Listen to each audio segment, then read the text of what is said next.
ay rated PG. Patnubay at gabay ng magulang ay kailangan sa mga batang manonood.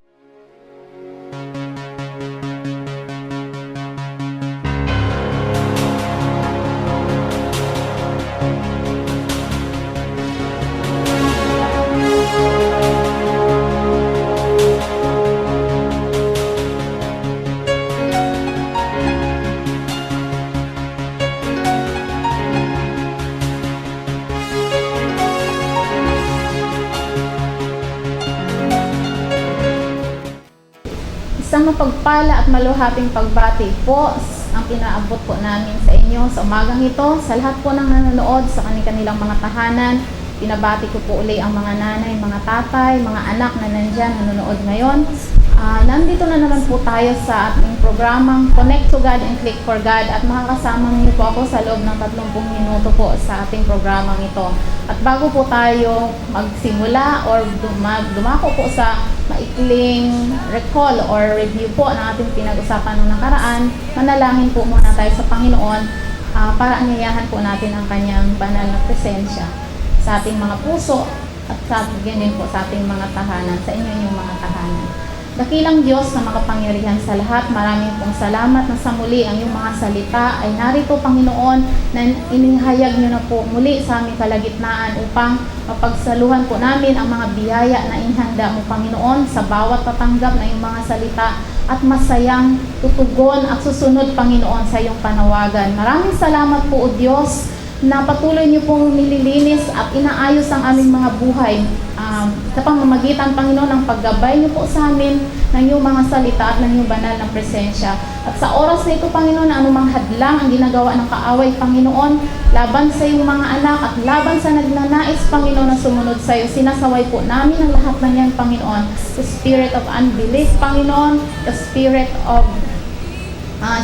Panginoon, ng pag-alinlangan, Panginoon, spirit of doubt, O Lord, at lahat, Panginoon, ng espiritu ng laban, Panginoon, sa pagkilos ng iyong banal na espiritu, Panginoon, sinasaway po namin lahat yan, Panginoon, in the name of our Lord Jesus Christ, at inaangkin po namin ang tagumpay, Panginoon, sa kapurihan ng iyong banal na pangalan, in the name of our Lord Jesus Christ. Amen. Yan po, mga kaibigan, alam niyo, napakahalaga po ang pananalangin at ang ating pong proclamation sa mga pagpapala ng Panginoon mula sa kanyang mga salita. Dahil ang sabi ng Panginoon, lahat po ng sasampalataya sa Kanya sa pamagitan po ng kanyang mga salita na inihayag, mga kaibigan, tayo po ay tatanggap ng pagpapala mula sa Panginoon. So, darako po tayo sa maikling review sa ating pinag-usapan ng nakaraan. Kung naalala niyo po, pinag-usapan po natin yung topic na nagsasabing, how can a person totally submit himself to the perfect will of God? Kasi mahalaga po na ang sundin natin yung perfect will ng ating Panginoon. Sa ating nga po, parang ma-appreciate po natin ang perfect will ng Panginoon, dapat po malaman po na natin yung nature ng Panginoon. Ano bang nature ng Panginoon? Ang sabi po, ang nature ng Panginoon is, He is the absolute God. So, pag sabi kong absolute God, wala na pong ibang Diyos maliban sa Kanya. Nag-iisa lang pong Diyos ang ating Panginoon. So, wala na po tayong ibang tatawagan pa, wala na po tayong dapat isipin pa. Siya lang po ang nag-iisa. So, kung yan po ang ating pananaw, yan po nakapokus ang ating mga isipan, ang ating mga puso, wala na po tayong magiging problema sa pagsunod sa Diyos. So, meron pong 7 attributes ang Diyos po. Ang unang sinasabi po that God is sovereign. So, ibig mo sabihin, ang Diyos po, ang siyang pinakamataas o nagtaglay ng pinakamataas na kapangyarihan. So, kung meron man tayong kapangyarihan na hinahawakan kung saan posisyon man po ang pinagkatiwala sa atin, tandaan po natin na meron pong mas makapangyarihan na nakatingin sa atin. Sinicheck po tayo ng Diyos na makapangyarihan sa lahat. Kung tama po ba yung paggamit natin sa kapangyarihan yan. Kasi dapat ang kapangyarihan po yan naka-align po sa kalooban ng Diyos.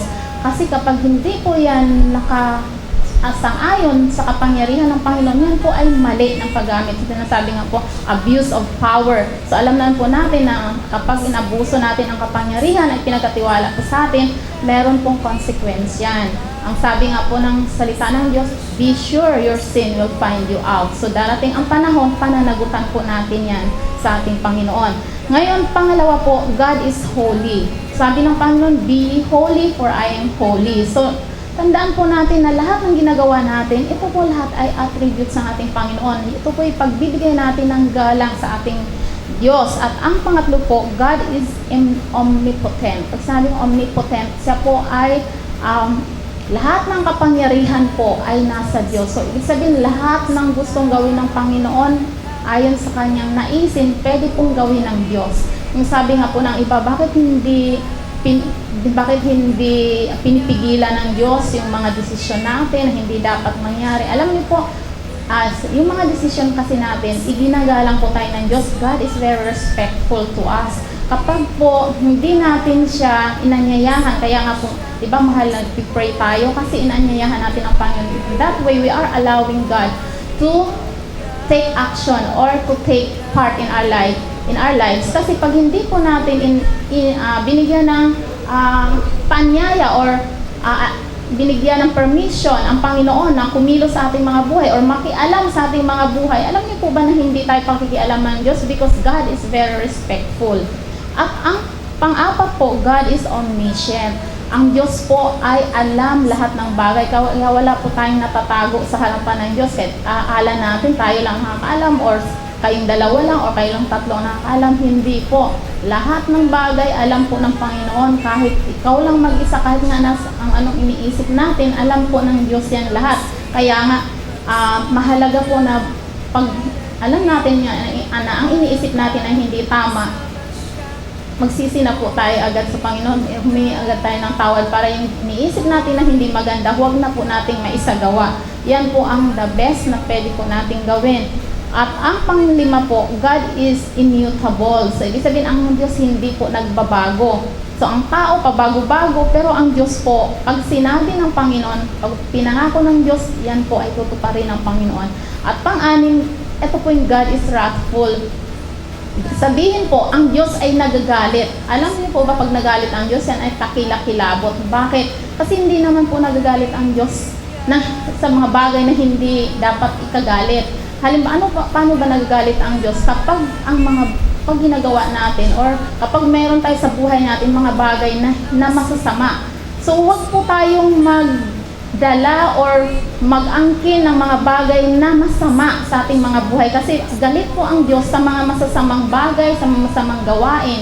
Kaya kapag gumawa tayo ng masasamang gawain, actually hindi naman talaga sa atin galit ang Diyos, kundi doon sa ginagawa natin. So para kung halimbawa, naglagay ka ng gasolina or gas sa katawan mo, paano pag may dumiklab na apoy? 'Di ba ang apoy ay yung gasolina or yung gasolina kinakatch niya ng apoy. So kung nasa yung katawan ng gasolina, di masusunog ka, madadamay ka. Pero kung ang gasolina wala sa katawan mo, di ba kahit hindi ka naman masusunog pag malayo ka. Kaya nga sabi, alisin natin yung mga bagay na masama para huwag po tayong madamay sa galit ng Diyos. Kaya sa tawag po niyan, pag inalis natin yan, ang tawag niyan is pagsisisi. So ang pang-pito po na ginanggit po natin, aside na hindi lang naman po ito lahat attributes ng Panginoon kasi marami pa po, pero 7 lang ang sinasabi natin, ang tinalakay natin, yung God is love. So, alam niyo po, alam naman natin lahat yan na God is love. At alam niyo, ito yung attribute ng Panginoon na sinasamantala ng devil o ni Satan. Kasi Satan is very deceitful. Sabi niya, kahit gumawa ka ng masama, ang Diyos naman ay pag-ibig eh. Okay lang yan, patatawarin ka ng Diyos. Alam niyo po, masyadong deceiving si Satan. Huwag po tayong magpadaya sa kanya. Kasi kaya niya sinasabi, kapag si Satan nagsasabi na God is love, parang tawag nito, dinadivert po ni Satan ang isipan natin para hindi natin mamamalayan na sobra na palang masama tayo at papunta na pala tayo sa kapahamakan. Kaya tingnan po natin ang ginagawa natin kung ito po ba ay nakakatuwa sa paningin ng Diyos. Kasi kung hindi po, nako, madadamay po tayo dun sa galit ng Diyos dahil sa mga bagay na masasama. So, yun po ang ating pinag-usapan or tinalakay nung nakaraan po nating programa. So, sa umagang ito naman po, ang pag-usapan natin is, convinced or converted. Or pwede natin sabihin, converted or just convinced. O ano po ba ang pagkakaiba nun? Alam niyo po, sa buhay natin bilang mga tao na minahal po tayo ng Diyos, kaya ang purpose po natin kung bakit tayo nandito is for us to be brought again to God's kingdom, or dun sa sinabing ang place of innocence. Kasi di ba dun naman po talaga dapat tayo, nasa presence po tayo ng Panginoon. So, ang kailangan sa buhay po natin, para manumbalik tayo dun sa state of innocence na yon, kailangan pong ma-convert tayo. Ma-convert. So, may mga bagay na kailangan, o may mga pagkakataon sa buhay natin na kailangan maranasan natin ang conversion. At may mga pagkakataon naman na okay lang na ma-convince lang tayo. So, ano po ba ang ibig sabihin ng convinced? Ang convinced po, ito po sinasabing to cause someone to believe that something is true. So, kapag nasabi mo, nakumbinsi ako na tama yung sinasabi mo, tama yung nangyari. So, naniwala po tayo na being convinced is just a state of mind. Kasi nga, naniwala tayo sa ating isipan. But, ito pong converted, ito po yung hinanap po sa dictionary, sabi po, to change into a different form or, to change into a different form or so that it can be used in a different way. So, ang converted po ay pagbabago. Ibig sabihin, to change into a different form. So, halimbawa po, di ba may sabing diesel na sasakyan tapos i-convert sa water, di ba sabi nila, di ba hindi, pag sinabing convert po, hindi na siya yung dati, nabago na siya. Pag sinabing convinced, yun pa rin sa tao, yun pa rin yun, kaya lang naniwala lang siya sa bagay, pero wala, sa isang bagay, pero wala pong nabago sa pagkatao niya. So, may mga pagkakataon po na kailangan lang natin ang makumbinsi tayo, pero ang conversion po, itong sabing converted, na convert ng isang tao or diba, isang bagay, ito po ay may kinalaman sa kabuuan ng kaniyang pagkatao o sa kabuuan ng isang bagay. So, may tanong po dito, sabi, is there a need for all the people to be converted? May pangangailangan ba ang lahat ng tao na ma-convert siya? O, basahin po natin ang Matthew chapter 13 verse 15. Ayan po, ipa-flash po sa inyong mga TV screen. Sabi, for this, people's heart is waxed gross. So, alam niyo po, ang puso ng mga tao, ang sabi ng Panginoon, masyado pong marumi, or kasi ang kasalanan po, yun ang nagpaparumi. So, kailangan po ma-convert ang puso para po matanggal or maalis yung pusong marumi na yon. Tapos, sabi po may isa pang tanong sunod, can a person have power to convert himself or herself? Meron ba tayong kapangyarihan para i-convert ang ating mga sarili? Alam niyo po, sabi ng Matthew chapter 18 verse 3, sabi po dito, verily I say unto you, except you be converted and become like little children, you shall not enter into the kingdom of heaven. Alam niyo po, hindi natin kayang i-convert ang ating mga sarili. Kailangan may mag-convert po sa atin. May magbago po sa atin. May kapangyarihan po na dapat magbago sa atin. Parang sasakyan, hindi naman kaya ng sasakyan na i-convert ang sarili niya, di ba?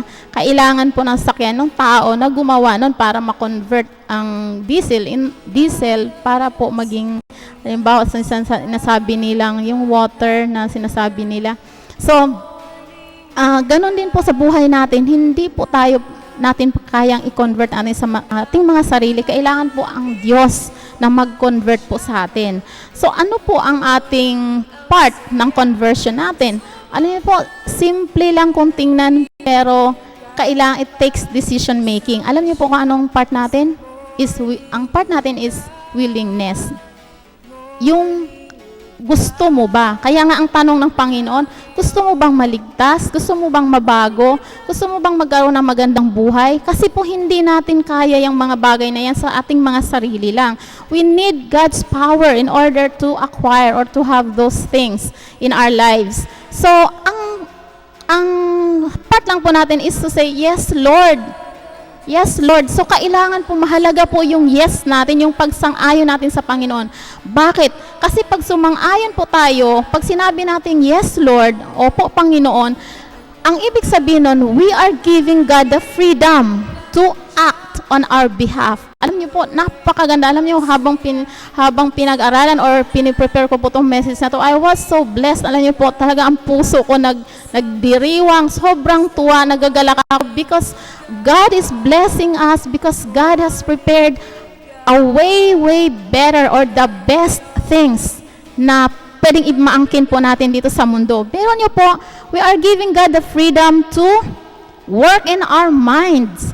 So, ang Panginoon gagawa po ng hakbang. Alam niyo, gagawa siya ng makapangyarihang hakbang sa isipan natin. Ito po ay mababasa natin sa Lucas Lucas Kapitulo 24, versikulo 45, or Luke chapter 24, verse 45. Sabi, nang magkagabi, binuksan niya ang kanilang mga pag-iisip upang mapag-unawa nila ang mga kasulatan.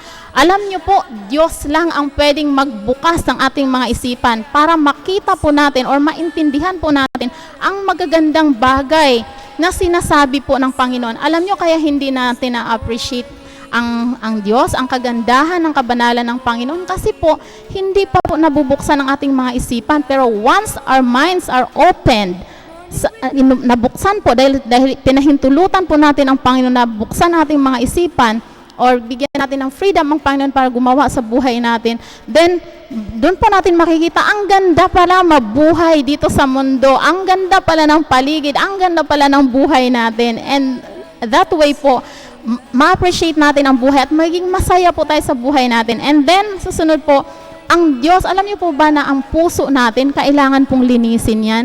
Ang tawag po sa Bible yan is circumcision of the heart. Diba yung circumcision po, ginagawa yan para walang dumi na mag-stay dun sa part ng katawan ng mga lalaki, di po ba? Sa puso natin, may tinatawag na spiritual circumcision.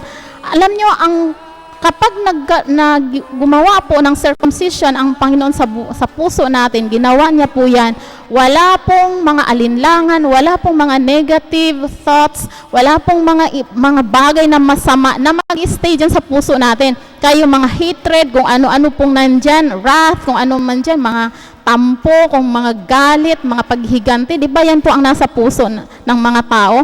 Alam niyo po, kapag kumilos ang Diyos sa puso natin, wala po yan. Although, bilang tao, makaranas tayo makaramdam tayo na nagagalit tayo, but it will not stay there. Hindi po yan mag-stay dyan because our hearts are already circumcised by God. Kaya napakaganda po.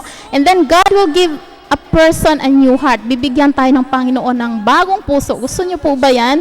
Alam niyo po, yan po ang pinagpipray ko. Noon pa, nabigyan ako ng Panginoon ng bagong puso. Kaya po natuwa ako kasi alam ko na ibinigay na yan ng Panginoon dahil sabi niya, humingi ka at ikaw ay bibigyan. Kaya po masaya tayo sa mga blessing na binibigay ng Panginoon. At maalis po yung loser mentality. Alam niyo po, yung isipan kasi natin, panay negatibo, di ba? Kahit maganda na yung nakikita, iniisip pa rin natin, pangit. Yung mga loser mentality kasi, kahit maganda na yung nakikita, maganda na yung naririnig, maganda na yung ginagawa ng kapwa natin, lagi nating pinagdududahan. Yan yung mga isipan na loser. Kasi sabi, ang winner mentality, kahit masama ang nakikita, masama ang naramdaman, masama na ang nangyayari, ang hinahanap niya is the positive side, yung bright side. So, alam niyo po, may mga taong ganyan, di ba? Kaya hindi sila masaya sa buhay nila. Kasi kahit maganda na ang nangyayari, hinahanap pa rin nila masama. Hindi yan, hindi. Ako, masama ang gagawin, kaya ginagawa niya kasi may masama siyang binabalak. Panay pagdududa po ang ginagawa natin. Kaya po, nagdurusa po tayo sa mga hindi naman natin dapat pagdusahan. At ang panglima po, alam niyo, bibigyan po tayo ng Diyos ng kapangyarihan po or kakayahan na i-appreciate po natin or ma-appreciate natin ang mga bagay na mula sa Diyos. Kaya po, napakaganda kapag tayo po ay nag-yes sa Panginoon. Tayo po ay sumang-ayon sa Panginoon. At pag nagkaroon po tayo ng bagong puso sa Panginoon, ayan, magiging bago po tayong nilalang, mapupuno po ang puso natin ng pag-ibig ng Diyos, at ang atin pong mga puso ay nakatuon po sa kalooban mismo ng Diyos. Kaya ang taong sumang-ayon sa Panginoon or may willingness na ang Diyos ang kumilo sa kanyang buhay, ang ginagawa na po niyan ay kalooban ng Diyos. Gusto niyo po bang magkaroon ng ganyang buhay? Alam niyo po, just say yes, Lord. At sa pagkakataon pong ito, patunghayan po natin ang inspirational video.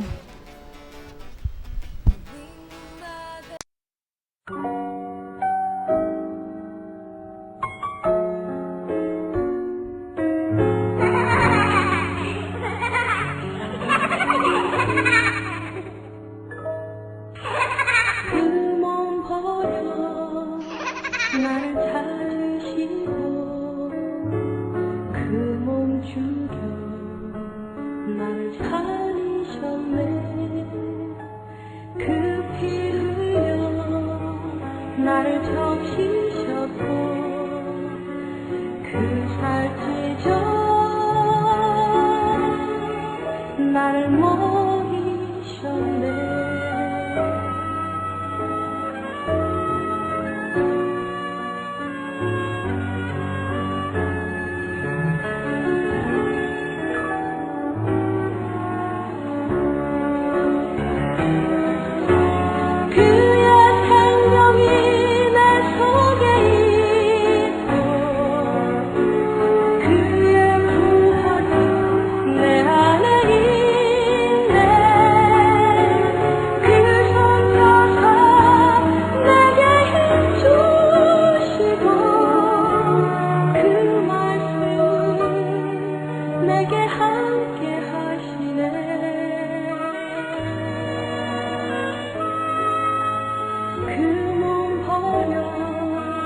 나를 찾으시고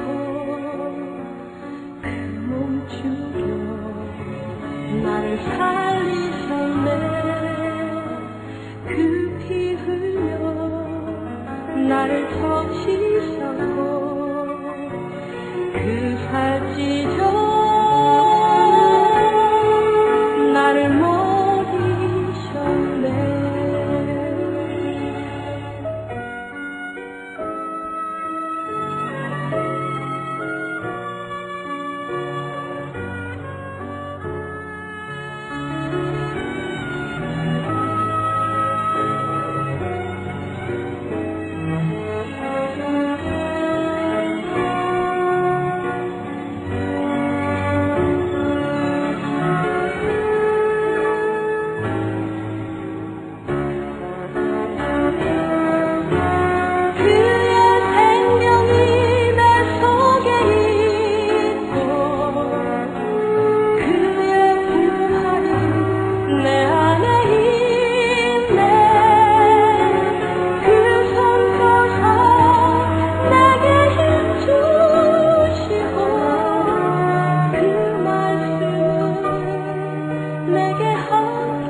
나를 찾으시고 그 몸 죽여 나를 살리셨네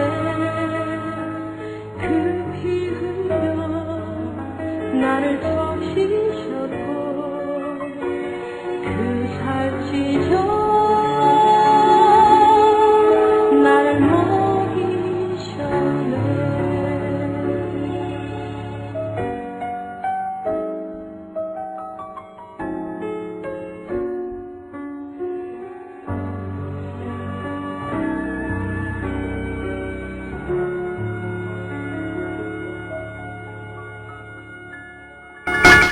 Ang video po na napanood ninyo ay nagme-mensahe po sa atin na kahit gaano po karami ang nagawa nating kasalanan at pagkakamali po sa harapan ng Panginoon. Alam niyo ang tanong ng Panginoon, do you love me? Mahal po ba natin ang Panginoon? Tulad po ng video na nakita natin, just say yes, Lord, mula sa ating mga puso. Kung naramdaman niyo po, ano man naramdaman niyo, sabihin niyo sa Panginoon. At ang message ng Panginoon, just come closer to me. Come closer. Lumapit po tayo sa Panginoon at hayaan po nating maramdaman ang yakap ng Diyos sa ating mga buhay. At mga kaibigan, maramdaman po natin ang pag-ibig ng Panginoon. Hayaan niyo pong maramdaman ninyo ang pag-ibig ng Diyos dahil yan po ang magbabago sa atin. Tayo po ay dumako sa isang panalangin. Dakilang Diyos, marami pong salamat sa iyong pagmamahal sa bawat sa amin, Panginoon.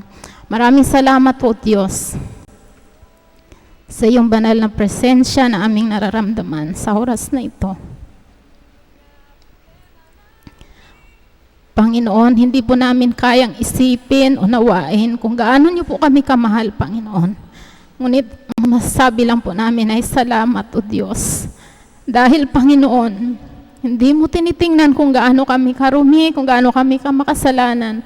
All you want to hear, Lord, is for us to say yes, Lord, and to permit you and to allow you, Lord, to touch our lives and to move in our our lives, Lord. Narito po, Panginoon, inanyayahan ka namin na kumilos sa aming mga buhay. Lumalapit po kami, Panginoon, kasama ko po, Lord, ang mga manunood ngayon na sa kanilang mga tahanan, Panginoon. Lumalapit po kami sa iyo, dakilang Diyos, upang ikaw ang maghari sa aming mga buhay. Dahil, Panginoon, ikaw lamang po ang Diyos na aming gustong paglingkuran. Ikaw lamang ang tanging Diyos na gusto naming mahalin, Panginoon, sa aming buhay. Lord, maraming salamat sa iyong pagmamahal, sa iyong pagpapala, sa iyong pag-ibig, Panginoon, sa amin. In your mighty name, Lord, we give you all the glory, honor, and praises. In Jesus' name, amen. Tunghayan po natin ang isang awit po na nagsasabing Perfect Heart. Morning sun, light of creation, grassy fields, a velvet floor, silver clouds, a shimmering curtain. He's designed a perfect world. I'm amazed at his talents. I stand in awe of one so great. Now my soul begins to sing out to the source from which it came. Bless the Lord who reigns with beauty. Bless the Lord who reigns with wisdom and with power. Bless the Lord who reigns my life with so much love. He can make a perfect heart. Bless the Lord who reigns with beauty. Bless the Lord who reigns with wisdom and with power. Bless the Lord who reigns my life with so much love. He can make a perfect heart. Praise the Lord who reigns with beauty. Praise the Lord who reigns with wisdom and with power. Praise the Lord who reigns my life with so much love. He can make a perfect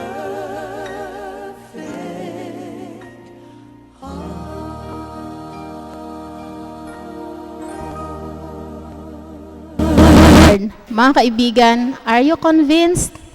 or converted. God can make a perfect heart. Naniniwala po ba kayo? If you believe, ang sabi ng Panginoon, blessed is he that believes, because God has the power to do and to give us what we believed in. So, mga kaibigan, yan po ang mensahe sa umagang ito. Nawa po ang pagpapala ng Panginoon ay managana at manatili po sa ating mga puso, sa ating mga buhay at sa buo nating pamilya, sa ating mga tahanan. Kung nais niyo pong magbigay ng inyong mga comments, suggestion, or mag-share ng anuman pong magandang kwento, i-text lang po sa amin sa Globe, sa aming SUN numbers na naka-flash po sa inyong mga TV screen, at sa amin pong email ad morningwithgod@yahoo.com. At sa oras pong ito, abangan niyo po ang Kasandigan ng Bayan, kasama po sa ating kasandigang Chris Sanji. Marami pong salamat.